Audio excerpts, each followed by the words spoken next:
In 1969, Ted Codd laid out the idea of the relational model database in a paper. Nobody understood it. A year later, he wrote a different paper, and it blew people's minds. His relational data model structured data into tables and championed the idea of data independence, shielding the user from how data is physically stored. Radical stuff, but Codd's papers only laid out how such a software should work. There were no products yet, and there were so many questions. Can such a database process queries efficiently without a supercomputer? Can an automatic system navigate better than a human can? Only one way to find out. In this video, we look at the dawn and rise of SQL and the relational database industry. This video is brought to you by the Asianometry Patreon. Early access members get to see new videos first and selected references for those videos. Early access really helps me a lot, especially with these more obscure topics, and I appreciate every pledge. Thank you, and on with the show. When Codd's papers came out, IBM already had a database product, Information Management System, or IMS. IMS was very good. Though IBM was open to alternative database softwares, if it sold them more machines, more on that later, IMS took up the majority of their focus and resources. Relational model work was distracting.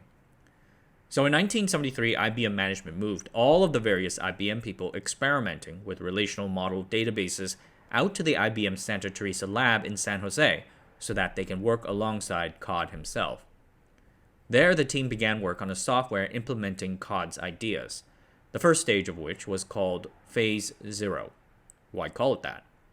Well, IBM's System 360 designer Fred Brooks wrote in the famous book Mythical Man Month, "Plan to throw one away, you will anyway." So this Phase 0 was meant to be thrown away, a quick and dirty thing to test the waters and get a sense of what we are dealing with.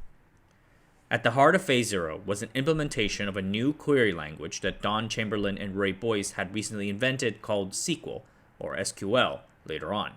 They later released a paper on it and presented it at a famous conference in 1974. Anyway, this SQL implementation was written on top of another IBM-made software called XRM. XRM handled the lower-level stuff, such as the physical access to the data. It was basically pulled off the metaphorical shelf. Phase 0 was a limited product.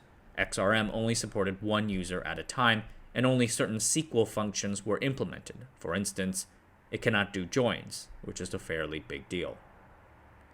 After having demonstrated the feasibility of creating new tables, the new SQL language, and even briefly test running it with a user, Phase 0 was thrown away as planned. Then in 1975, the 12-plus member team started on the actual customer-facing product, Phase 1.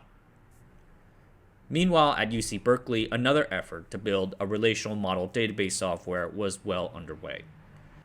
In 1971, Berkeley professors Eugene Gene Wang and Michael Stonebreaker read the Codd papers and loved what they read.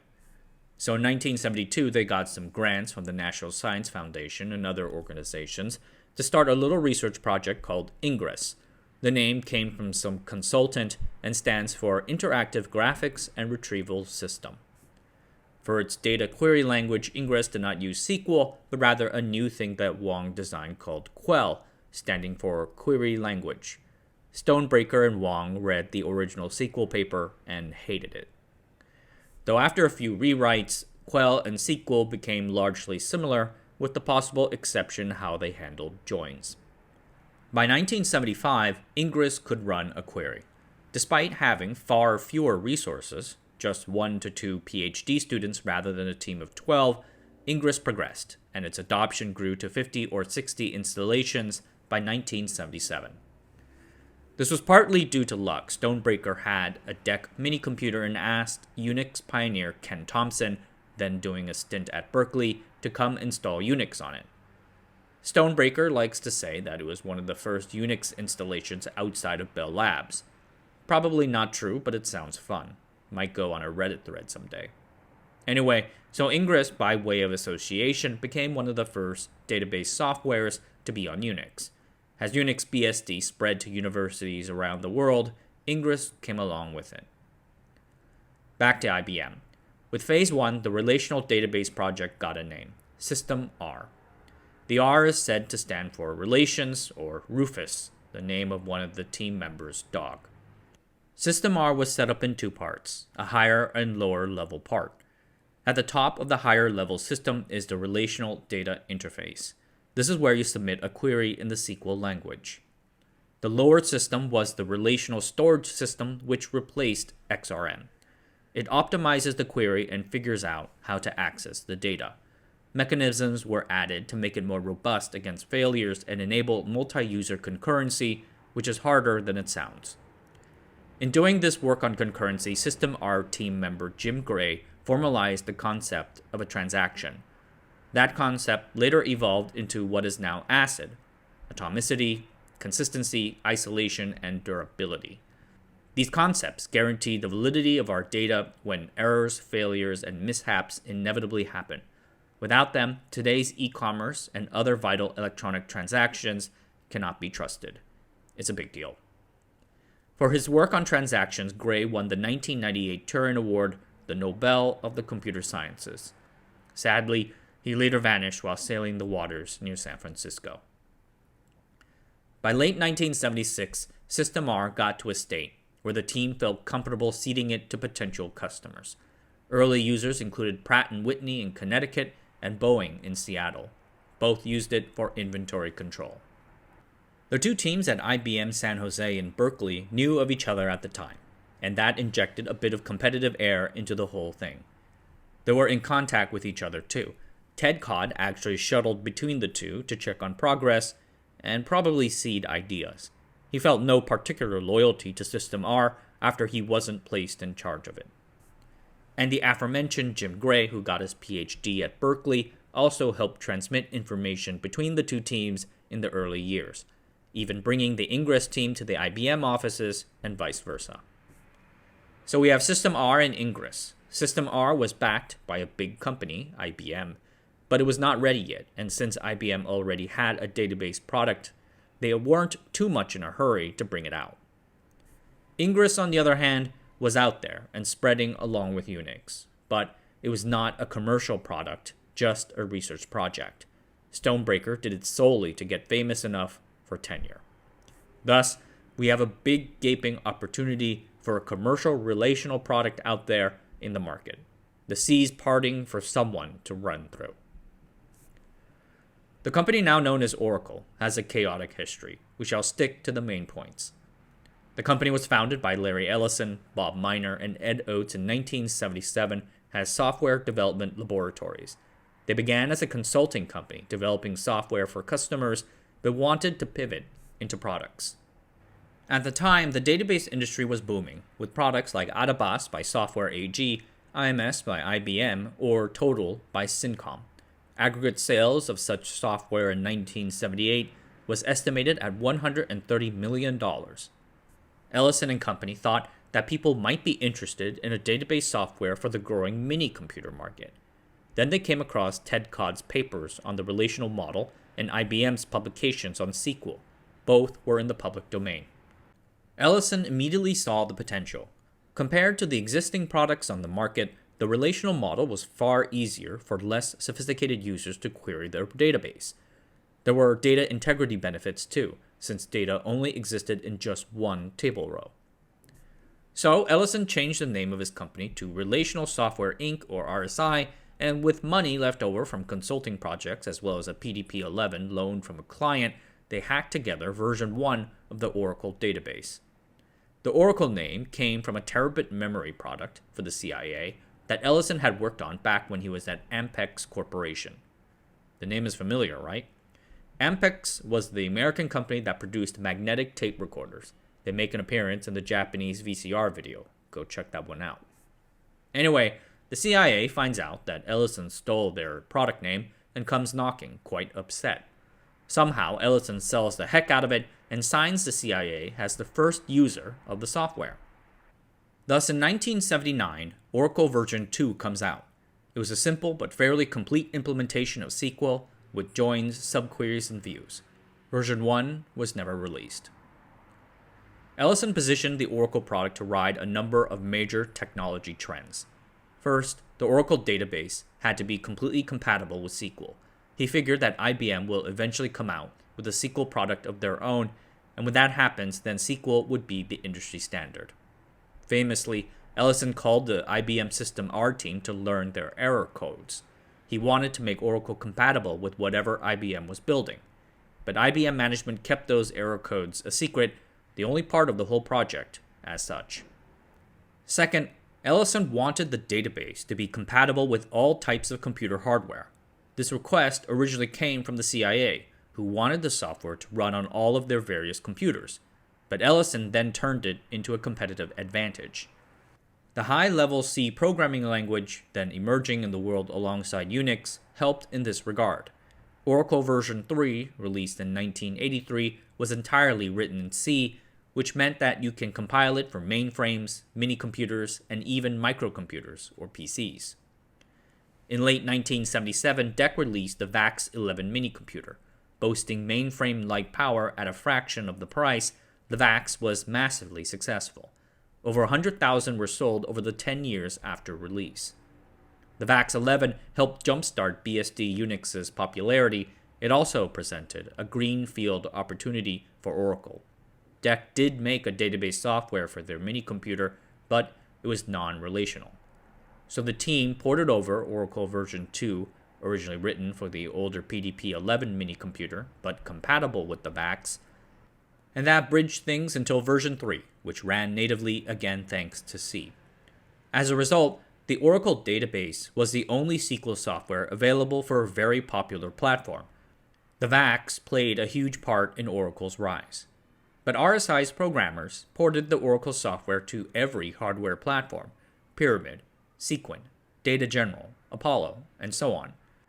The joke went that Oracle ran on everything, but the best platform it ran on was the slide projector. I don't know how many of you guys are going to laugh at that one.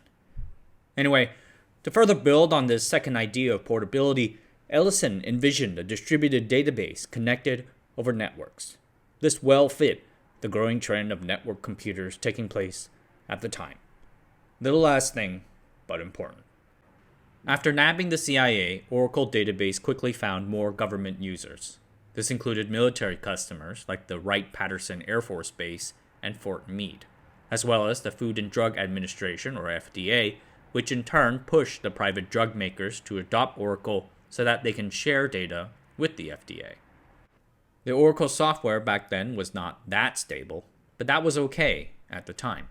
Many early customers were internal departments and small businesses who just wanted to query their data for insights. They didn't need IMS or all that jazz, and SQL was just readable enough for them. It was the right product for the right customer at the right time. RSI, the company, doubled each year for the next 10 years. In 1982, they changed their name to Oracle Systems, a reflection of their flagship products' popularity. By late 1978 or 1979, Ingres has about 300 people using it, basically for free. Per the license, all someone needed to do to use Ingres was to sign a 20-page licensing agreement and pay $75 to get a big tape with the source code. Under that license agreement, anyone can use it, though not for commercial activities. Supposedly a town in Maine was using it for counting votes. But then came along serious customers wanting to use it for serious things. In 1977, the New York Telephone Company adopted Ingres to store information about Manhattan telephone lines. That was when the Ingres team really started to learn what it means to service customers.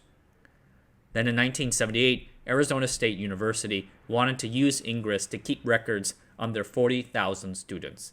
They were willing to adopt Unix and deal with all of its weird ownership issues to do it, but stopped short upon finding out that there was no version of Unix in COBOL, and they were a COBOL shop. The bitter incident taught a lesson. Ingres was an incredible product, but to quote a certain someone from my prior Unix video, it needed to be a commercial activity. Around that time, Larry Ellison is telling people left and right that Oracle is the greatest thing ever and 10 times faster than anything else. So the guys on the Ingres team get a copy of Oracle database and do a bake-off. They find that Ingres ran many queries faster than Oracle can, and that finally convinced them to start a company. So in 1979, Larry Rowe, a Berkeley faculty member, joins the team with an eye towards commercializing Ingres. The three, Wong, Stonebreaker, and Rowe, recruit a fourth co-founder for sales, and in 1980 start Relational Technology Inc. with some funding from the reputable Sutter Hill Ventures firm. Ingres was the most prominent of the relational database startups to enter the market, but not the only one. Two notable names we should bring up are Informix and Sybase.